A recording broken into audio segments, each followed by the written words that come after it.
Hello friends, இன்றைக்கி நம்ம என்ன வீடியோ பார்க்க போகிறோன்னா ஐபி அட்ரஸ். ஐபி அட்ரஸ்னால் இன்டர்நெட் ப்ரோட்டோகால் அட்ரஸ். இப்போது நமக்கெலாம் நம்மளுடைய ஐடென்டிஃபிகேஷனுக்காண்டி ஆதார் நம்பர் யூஸ் பண்ணுறோம். அதே மாதிரி கம்ப்யூட்டர், மொபைல் டிவைஸ்க்கெலாம் இன்டர்நெட்டில் இருக்கிற அட்ரஸ் தான் ஐபி அட்ரஸ். இன்டர்நெட்டில் எல்லா டிவைஸும் கம்யூனிகேட் பண்ண ஒரு அட்ரஸ் வேணும், அதுதான் ஐபி அட்ரஸ். இதோட யூஸ் என்னென்னா, வெப்சைட் ஓப்பன் பண்ண ஹெல்ப் பண்ணும். ஃபார் எக்ஸாம்பிள் யூடியூப், கூகுள், இந்த மாதிரி message data sent and receive பண்ணும். இன்டர்நெட்டில் டிவைஸை ஐடென்டிஃபை பண்ண யூஸ் ஆகுது இந்த ஐபி அட்ரஸ். இந்த ஐபி அட்ரஸோடைய ஃபார்மேட் எப்படி இருக்கும்னா IPv4, அதாவது இன்டர்நெட் ப்ரோட்டோகால் வெர்ஷன் 4. இது 1981 இன்ட்ரடியூஸ் பண்ணாங்க. 32 bit address system. Only 4.3 billion addresses மட்டும்தான் கிடைக்கும். அதனால் ஐபி அட்ரஸ் ஷார்ட்டேஜ் வந்துடுச்சு. ஏன்னா வேர்ல்டில் டிவைசஸ் அதிகமாகிக்கிட்டே போகும்போது அட்ரஸ் போதாது. அதனால கொண்டு வந்தது தான் IPv6, இன்டர்நெட் ப்ரோட்டோகால் வெர்ஷன் 6. இதுதான் நியூ வெர்ஷன். இது 1998 இன்ட்ரடியூஸ் பண்ணாங்க. இது 128 bit address system. Almost unlimited addresses. Auto configuration support இருக்குது இதுக்கு. இந்த நியூ வெர்ஷன் மூலமாக வேர்ல்டில் இருக்க எல்லா டிவைஸ்க்கும் தனி அட்ரஸ் கொடுக்கலாம். இன்னும் ஈஸியாக சொல்கிறேன். இதோடைய size IPv4 32 bit, IPv6 128 bit. Format numeric ஃபார்மேட்டில் இருக்கும். இது ஆல்ஃபா நியூமரிக் ஃபார்மேட்டில் இருக்கும். அட்ரஸஸ் பார்த்தோன்னா 4.3 billion, almost unlimited. Speed IPv4 நார்மலாக தான் இருக்கும். IPv6 ஃபாஸ்டர் அண்ட் மாடர்ன் கூட. செட்டப்னு பார்த்தோன்னா மேனுவலாக இது இருக்கும். அது ஆட்டோ கான்ஃபிகரேஷன்.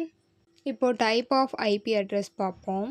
இந்த பிக்சர் பாருங்கள். ஃபஸ்ட்டு லெஃப்ட் சைடில் ப்ரைவேட் ஐபி.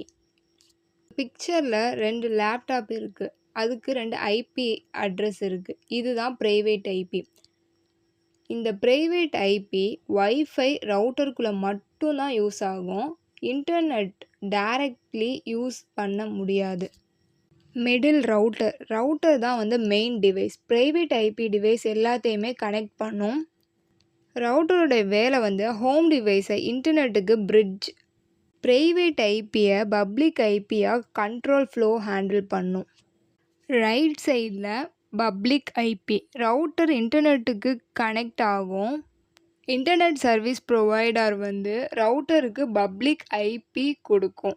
இப்போ private IP home office network addresses. ஓகேயா, இன்சைட் வைஃபை நெட்வொர்க்கில் மட்டும்தான் இது யூஸ் பண்ண முடியும். இன்டர்நெட்டை டைரெக்டாக அக்சஸ் இல்லை இந்த ப்ரைவேட் ஐபி.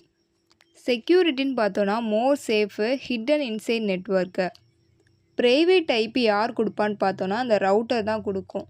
இப்போது இந்த பப்ளிக் ஐபியை பார்க்கலாம். இது இன்டர்நெட்டில் real address. Public IP internet கம்யூனிகேஷனுக்காண்டி யூஸ் ஆகுது. இன்டர்நெட்டில் டைரக்ட் அக்சஸ் பண்ண முடியும் இந்த பப்ளிக் ஐபி. லெஸ் சேஃப் தான், விசிபிள் இன் இன்டர்நெட். ஷார்ட்டாக சொல்லணும்னா ப்ரைவேட் ஐபி ஹோம் நெட்வொர்க்கில் யூஸ் ஆகிற ஒரு address.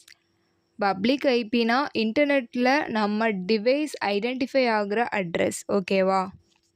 Next one static IP. Static ஐபினா ஒரே அட்ரஸ் எப்போவுமே மாறாது. இப்போது ரியல் டைம் எக்ஸாம்பிள் பார்க்கலாம். பேங்க் சர்வர் எடுத்துப்போம். இப்போது நீங்கள் ஆன்லைன் பேங்கிங் யூஸ் பண்ணுறீங்கன்னா அப்போது எப்படி ஒர்க் ஆகுதுன்னு பார்ப்போம்.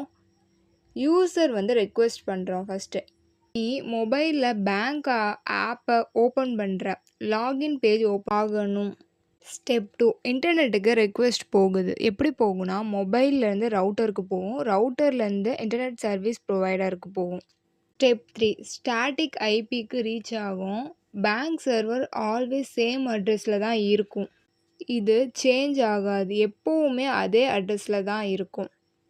லாஸ்ட் ஸ்டெப் 4 வந்து சர்வர் வந்து ரெஸ்பான்ஸ் பண்ணும். எப்படின்னா பேங்க் சர்வர் என்ன பண்ணும்னா அக்கௌண்ட் பேலன்ஸை எடுத்து கொடுக்கும்.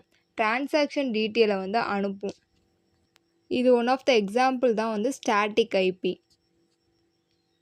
Bank server, Google server, website சர்வர்லாம் வந்து இதோடைய எக்ஸாம்பிள் தான். Static IP means same addresses forever for servers. Dynamic IP அட்ரஸ்னால் ஒவ்வொரு தடவையும் மாறிக்கிட்டே இருக்கிற ஐபி அட்ரஸ் தான் வந்து டைனாமிக் ஐபி அட்ரஸ்.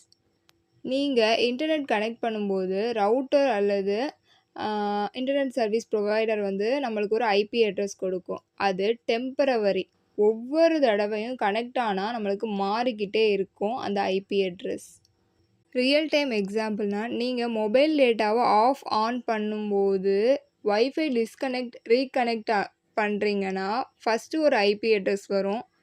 இதெல்லாம் பண்ணதுக்கப்புறம் நம்மளுக்கு ஒரு ஐபி அட்ரஸ் காட்டும். இதுதான் வந்து டைனாமிக் ஐபி.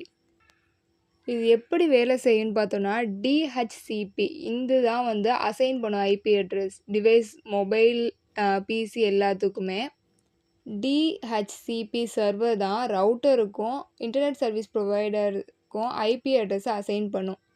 டிவைஸ் கனெக்ட் ஆனதுக்கப்புறம் புது ஐபி தரும்.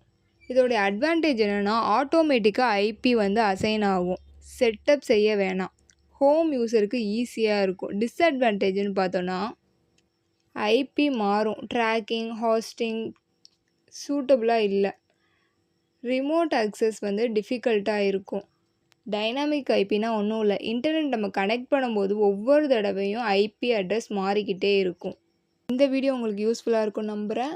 இந்த வீடியோ பிடிச்சிருந்தா சப்ஸ்கிரைப் பண்ணுங்கள். அப்படியே லைக் பண்ணி இனி வர போகிற வீடியோவை கண்டினியூஸாக வாட்ச் பண்ணுங்கள்.